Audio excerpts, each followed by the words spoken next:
बेलायाव आंनियाव फैबाय थादों रायलायदों खोन्थादों माबायदि खालामनो नागिरदों नाथाय जोंहा आं बुंदों जे नोंथांमोना आंखौ लाइफार होबाय आं दिनै जेलाव दं आंहा मा बुंनांगौ दं बेनिखायनो जायफोरा बाहेरायाव दं जायफोरखौ जोंनि नेशनेल डेम'क्रेटिक फ्रन्ट अफ बर'लेण्डनि जेनेरेल एसेम्ब्लिया थान्दै महरै सायख'ना हरदों साबा बिथांमोनजों जेसे हायो रायलायबानो जाबाय बेबायदिहै आंनिफ्राय बुंबाय थादोंमोन थेवबो आंखौ लानानै थांदों आरो बेबायदिनो जिफोर थामथिम खालामबाय बेफोरखौ जोंबो मोजाङै बिजिरजों नायदों आरो सम खाबुखौ नायनानै समनि थासारिखौ नायनानै समखौ नायनानै जों गासैबो दिल्लीयाव जायफोरा दोंहैयोमोन रायलायलायनानै जों जाथोंसै फोजोबथोंसै बे जोंनि नांनायखौ बिनि उनाव आरो गोदानै नांनाया जोबनो गैया जों बबेजों माबायदि नांलांनो हायो जों नांलांफिनबाय थानो हागोन होननानै जों थि लादों आरो बेबायदिनो जोङो NDBPनि बिथां सोमखोर गोबिन्द बसुमतारियाबो फननि गेजेरजों रायलायहरदों मारै जागोन बोरै जागोन मा खालामनाया मोजां प्रमद बर' एबसुनि प्रेसिडेन्ट बिथाङाबो रायलायहरदों धीरेन बर' बिथाङाबो रायलायहरदों बे जों गासैबो फननि गेजेरजों जों रायलायलायनो मोनाबाबो दिल्लीयाव जियानो जाथोंसै मोजां गाज्रिखौ जों सानना लाब्लानो मा मोनदों मा मोनाखै बेखौ सानना लाब्लानो जों एकर्डखौ खालामनानै जि मोनदों बेफोरखौनो मोजां मावलांनानै आरो गोदानै सानफिननानै दावगालांनो हागोन होननानै जों गासैबो थांनाय 27 जानुवारियाव इन्डियान प्राइम मिनिस्टार नरेन्द्र मदिनि आशीर्बादाव बा बोराव आरो इन्डियाननि नखर बिफाननि मन्थ्रिनि प्रेजेन्सआव NDFB मोनब्रैबो एबसु आरो लोगोसेनो UBPO आरो भारत सरकार आरो आसाम सरकारनि गेजेराव मोनसे जारिमिनाव मख'जाथावै बर'नि गेजेराव थामथि गोरोबथाया जालाङो बेखायनो आं दिनै बेखिनि समाव इन्डियानि प्राइम मिनिस्टार नरेन्द्र मदि आरो इन्डियानि हम मिनिस्टार अमित शाह आरो लोगोसेनो आसामनि चिफ मिनिस्टार सर्बानन्द सन'वाल आरो फाइनान्स मिनिस्टार बिथां हिमन्त बिश्व शर्माखौबो आं गोसो गोरबोनिफ्राय गासैबो इनिसियेटिभ लानानै बे एकर्डखौ एबा गोरोबथाखौ सुक्तिखौ जाफुंहोनायनि थाखाय आं बिथांमोनखौबो साबायखर बावो आरो लोगोसेनो गासै जोंनि आफादनि दैदेनगिरि मावथिफोरखौबो आं बे जोंनि सावरायनायाव धैर्यजों थानानै हेफाजाब आरो मदद होनायनि थाखाय आरो बे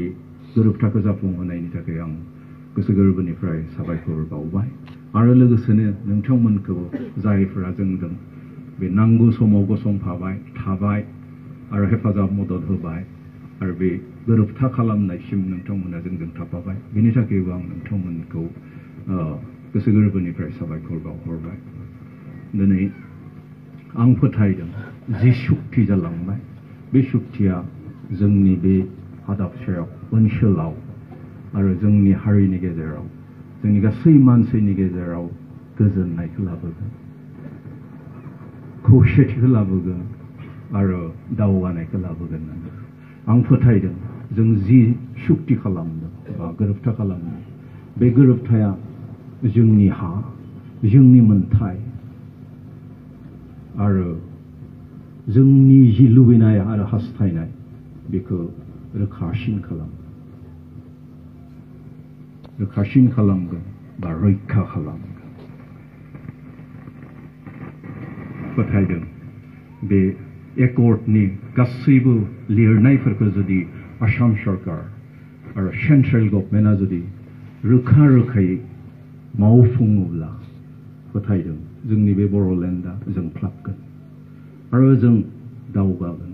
मानसि महरै हारि महरै आं फोथायदों जों जोंनि हायाव जों जोंनि सिनायथि दं जोंनि साननाय हनायजों जों बे बुहुमनि बिखायाव खर' गोजौ खालामनानै बिखाखौ फोद्दा दैखांनानै जों थांनानै थानो हागोन होननानै जोबनायाव आं बेखौनो बुंनो लुबैदों गेदेमा रायजो राजा नोंथां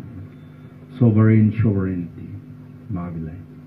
जों जेब्ला डिक्शनारियाव नायगोन बिनि ओंथिखौ अब्लाना जों नुगोन जे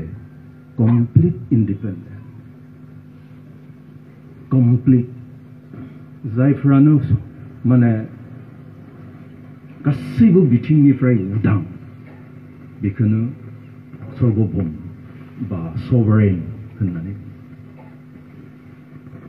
ओंखाय जों दिनै गासैबो बिथिङावनो जों साफाबो sovereign जानांगोन sovereign is not that sovereign is not something that it is given by others sovereign complete उदांस्रिखौ जों बिनानै गुबुननिफ्राय मोनगोन बे नङा उदांस्रिखौ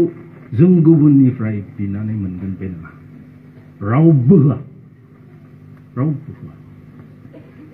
जासिनानै नो लानानै रावबो बेखौ गावबा गाव हारसिङै थांनो थाखायबो गाव गावनो लानांगोन गाव गावनो बेखौ हास्थायनो बेनिखायनो दिनै जोंबो बे कर्टआव नेबाय थायालाब्लानो NDFB-नियाव नेबाय थायालाब्लानो एबसुनियाव नेबाय थायालाब्लानो BPF-नियाव नेबाय थायालाब्लानो सोरखारनियाव नेबाय थायालाब्लानो जों गासैबो उदां जानो हानांगोन उदाङै जों थांना थानो हानांगोन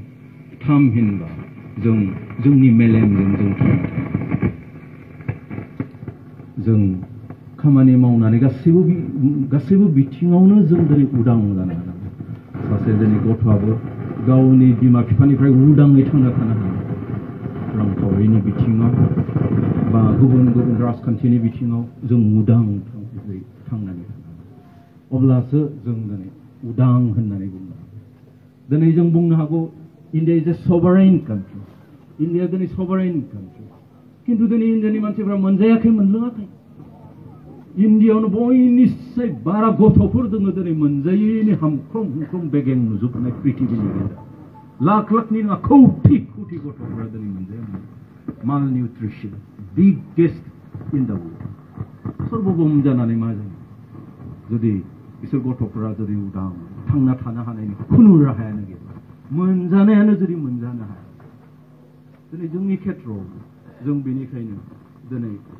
आंनियाव आसा खालामालाब्लानो NDFB-नियाव आसा खालामालाब्लानो बा गुबुन आफादनियाव सरकारनियाव आसा खालामालाब्लानो जोंबो साफा बर'यै माबायदि sovereign जानो हागोन स्वाधीन जानो हागोन उदां जानो हागोन थांनानै थानो हागोन जों बेखौ नाजागोन आरो जों जुदि साफ्रोमबो बर'आनो जुदि उदांब्ला थांनानै थानो हायोबा जोंनि मेलेमजों जोंनि मावनायजों जोंनि दांनायजों अब्लाना बे बुहुमाव जों दिनै जेरैखि जाया उदाङै थांना थानो आरो जोंनो होनांगौ गेदेमा रायजो राजाफोर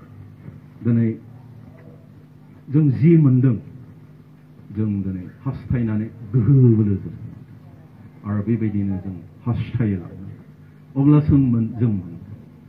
दिनै सिमां बायदिमोन बर'फोरनि थाखाय जायफ्रा नासय जानानै सुख जानानै आमाय सिलाय जानानै दं जोंहा जेबो गैयामोन किन्तु जोंनि नांनायनि गेजेरजों बर'फोरनि नांनायनि गेजेरजों दिनै BSc जोनोम जादों